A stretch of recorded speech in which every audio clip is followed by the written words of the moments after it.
Right, so let's move on to just a quick display review now. I've been looking at my first Panasonic this year. Like Jules was mentioning before, if you're a movie fan, if you want accuracy, and most of us do here, we're all film fans, we want to see things as they were mastered and intended to be seen. Panasonic have been knocking it out of the park in that regard for a long time now.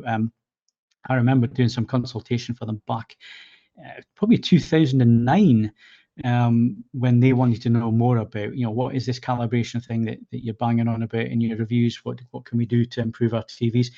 And they had input from AVForums and other bodies like THX and so on at the time. And, they got behind the calibration side, obviously from the professional side as well. And, Panasonic, maybe people don't realize Panasonic do a lot of professional gear, a lot of professional monitors and cameras and that kind of thing.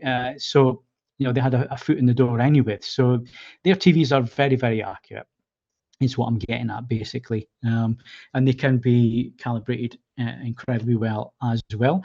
Their engineers take a long time in development. They are really interested in picture quality. They take feedback very serious.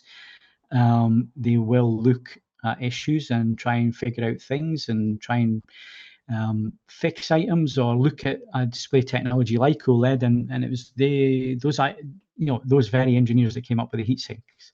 How do we improve brightness on an OLED? Let's introduce a heat sink and dissipate the heat, and then you can drive it a little bit harder, and you're able to dissipate that heat so there's not as much image retention and so on. They're also very good with their picture processing. The HCX processor that's on the Panasonic TVs is very good, very powerful, just above black. Jules, I think this is the main area for Panasonic. Yeah, it's always been a struggle, hasn't it? Just above black for all OLED manufacturers. Yeah. Panasonic, their engineers, when they get given a task, they do work at it till they find a solution, and they have found solutions to those problems. So the 980, which is the TV I looked at, the MZ980, the biggest screen size is 55. So it's available in a 42, 48, 55. It's very much the mid-range model. There is no heat sink on this one. It is an OLED EX panel, but the one without the heat sink. So very much a mid-range TV. There is gaming support on there. So there's two HDMI 2.1 ports at 40 gigabits per second. Not full bandwidth, but actually the latest consoles don't need that kind of bandwidth. And I'd surmise that very few gaming PC users would also be pushing that kind of bandwidth. So 40 gigabits per second is not really a big issue. Having just two probably is an issue, and it's one thing I would like all manufacturers to look at, because TCL have done it. So I don't know why other manufacturers can't make it work on their silicon and chip, and that's to move eARC onto one of the HDMI 2.0 ports. So you're not taking up one of your 2.1 ports, which majority of TVs do. If you've got two 2.1 ports and you've got a soundbar and you want to use eARC, you lose one of your 2.1 inputs. And if you've got both next-gen consoles, it's a bit of a headache. TCL have gotten around it. The 845 sitting next to me, they've moved eARC onto one of the HDMI 2.0 ports, and it's possible. You can do it. So why other manufacturers don't do it, I don't know. So that would be one bit of feedback. But in terms of movie performance with SDR content, this TV is exceptionally good. And most OLED TVs are with SDR content, but Panasonic, they do it right. It looks accurate. It looks fantastic in filmmaker mode. You can calibrate it within an inch of its life. Delta E's of 0.4 on average, which you're not seeing any issues on screen. Even if you've got well-trained eyes, you ain't seeing any errors on screen. You're seeing it as it was intended to be seen for a consumer display anyway. Just above black was excellent. Black performance up from an OLED is excellent.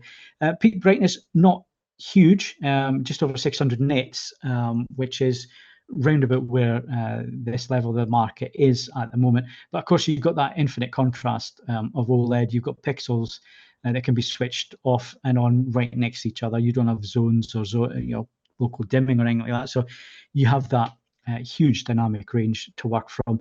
And the one thing that Panasonic does really well is the tone mapping. And they do the tone mapping to the master display metadata. So whatever the content was mastered at, they tone map to that. Whereas some manufacturers like Hisense behind me, they will do 600 nits and then hard clip. And it doesn't matter what content you then feed it, apart from Dolby Vision, which is dynamic metadata. Any other HDR10 content you feed the Hisense, it'll clip. And it'll clip that detail away. Whereas Panasonic work it on the mastering metadata, so it's then tone mapped. So you don't lose as much of that highlight detail, and you certainly don't affect the APL of the scene either. So Panasonic do that very well. So it might just be 600 nits odd of peak brightness, but as I always say in the reviews, peak brightness is just one small part of what makes up a great HDR image.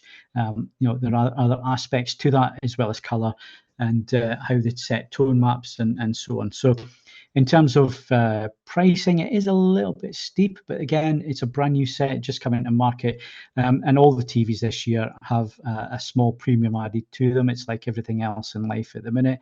As soon as you mention the words inflation, everybody seems to add a few quid onto their products, and that's certainly what we've seen this year with the TV prices as well. So compared to last year's models, it is a little bit more pricey. The other thing is 55 inches is your maximum screen size at this point of the market. I believe last year's 980 went to 65. So Panasonic are definitely trying to add some tiers into their lineup this year, because the MZ 1500, the 1500 and the 2000 always shared the same panel, the same panel with a heat sink and so on. It was just cosmetically there was a slight difference in design. The 1500 didn't have any of the built-in speakers. The 2000 had Dolby Atmos up-firers, side-firers, and speaker bar. That's not the case this year. The 1500 has the heatsink, but it doesn't have micro lens array. MLA is reserved for the 2000, so there is a distinct difference between the top range model and the next one down the second tier model, the 1500. So again, looking at the 980, you can see then why Panasonic have taken the 65 out of that range. It's to encourage people to upsell or upsell them to the 1500 at 65 inches. So you can see why, as a business, Panasonic have decided to make those changes that they have.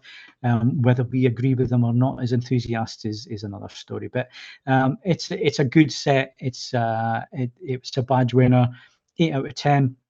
And again, I'm trying to be a little bit meaner with the scores this year, so there's a little bit of meaning in the scores. So 8 out of 10 is not a bad TV. People seem to think 7, 8 out of 10 is bad. No, it's not.